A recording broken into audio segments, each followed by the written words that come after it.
Good morning to all of us. This is Group 9 and this is our report, Chapter 9, The Darkroom.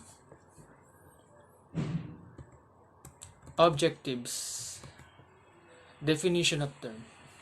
Darkroom is a photographic laboratory from which all actinic light, radiation which causes chemical effect, may be excluded necessary. The term darkroom means a room which is dark and which light-sensitive materials may be handled without fear of accidental exposures. And this is the example picture of the darkroom. Uses of darkroom. The processing of film and the enlargement of negatives can only be done in a properly equipped darkroom. A darkroom is a workplace made dark to allow photographers to use light-sensitive materials to develop film and photographic paper to make photographic prints. The darkroom does not have to be completely dark when making black and white prints because most black and white print papers are sensitive only to blue light or to blue-green light. So the safe lights used are red or amber colored lights.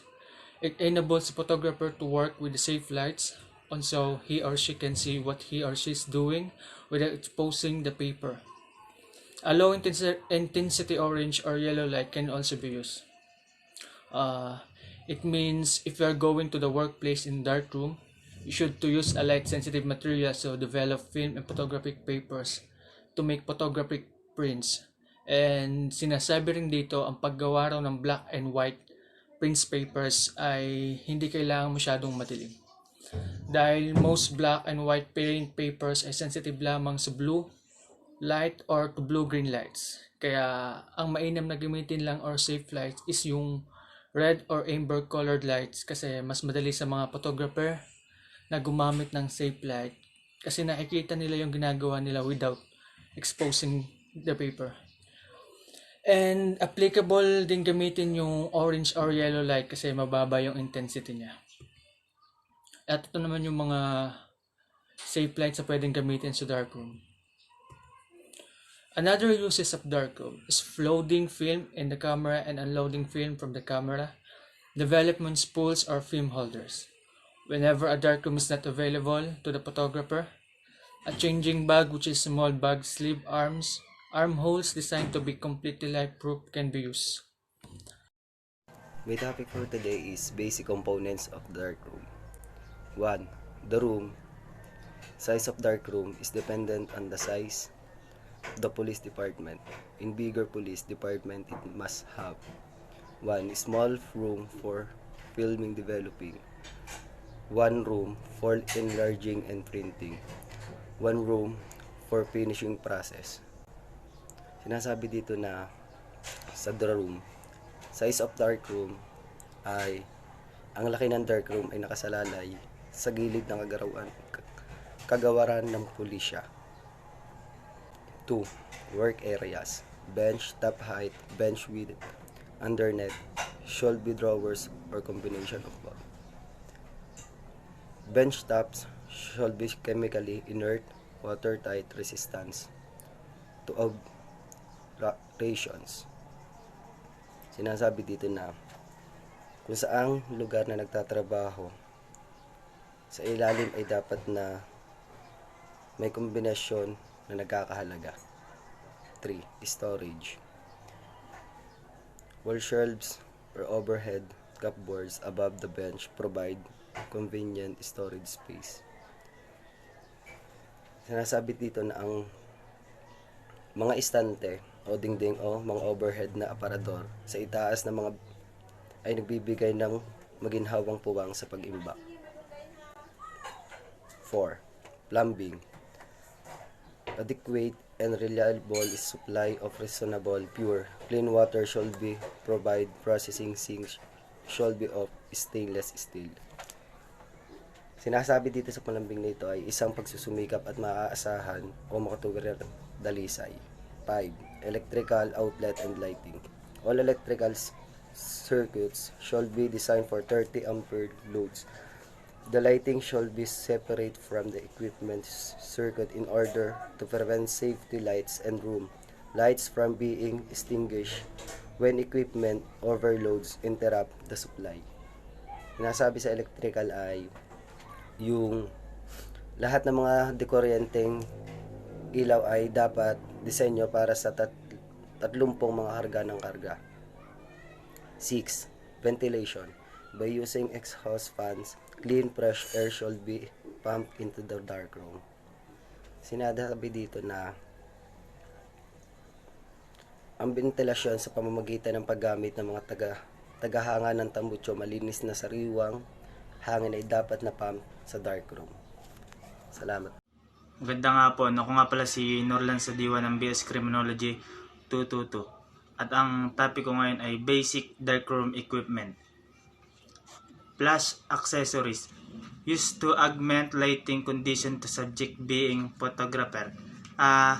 Yung flash accessories, ito ay isa sa kailangan na isang photographer at ito rin ang isa sa nagbibigay liwanag sa isang photographer. Safe lights. Safe lights are enclosed lighter sources equipped with a filter. The function of the safe light is to transmit a maximum amount of light which is a color that will not damage sensitized materials. Ang safe lights ay para sa matransmit ng maayos yung light at para di maapektuhan yung natural light. Trays. Use for washing negatives photographer container for a chemical solution during printing. Ang trays ay ito ay ginagamit ang tray para sa panghugas ng mga negatibong mga lalagyan ng litrato para sa mga solusyon ng chemical habang nagpiprint o isinasagawa ang proseso, and also container that is used to put or keep things.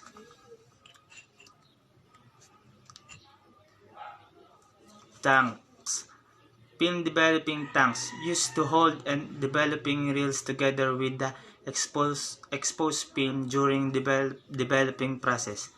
Ang tanks is a developing tank is light tight container used for developing film. A developing tanks allows photographic film to be developed in a daylight environment. Mechanical washer. To wash print in a continuous and changing water bath. Mechanical washer. Ito ay isang uri ng makina na nahugasan upang linisin ang mga kopya sa isang tuloy-tuloy and changing water bath. Timers. Used to set time during film development process and negative printing. Timers is another meaning or info during the film production and negative printing processes. Timers were used not to keep track of the process.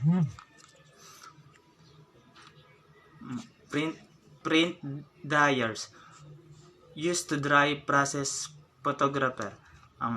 Print dryers are machines that are used to dry prints that have been printed. Enlarge.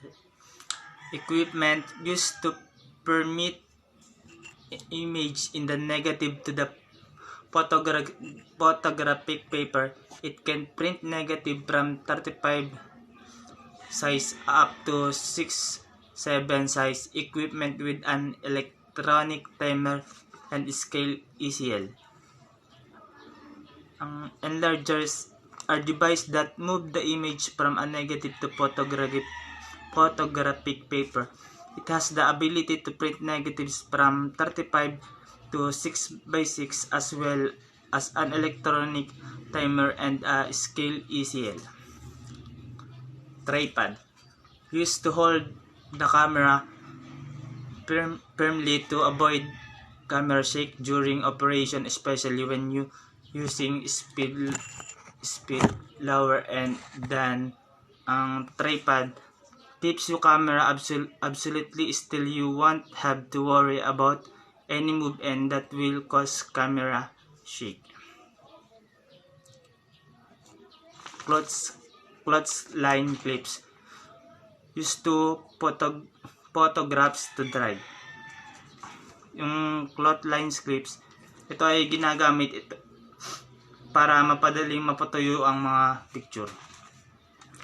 Tongs, used to pick and hold materials, things soaked in chemicals. Tongs are tools that are used to pick up the thin objects that have been soaked in chemical.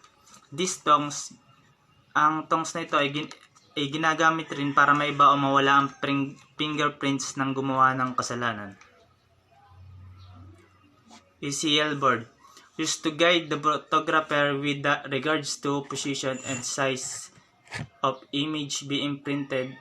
It further support the enlarging paper, which keep the paper surface flat at the same time marks a border around the paper.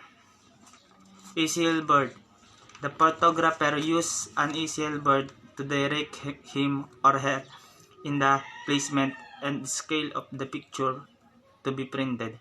It also helps the enlarging paper, keeping the surface flat while also marking a border around the paper.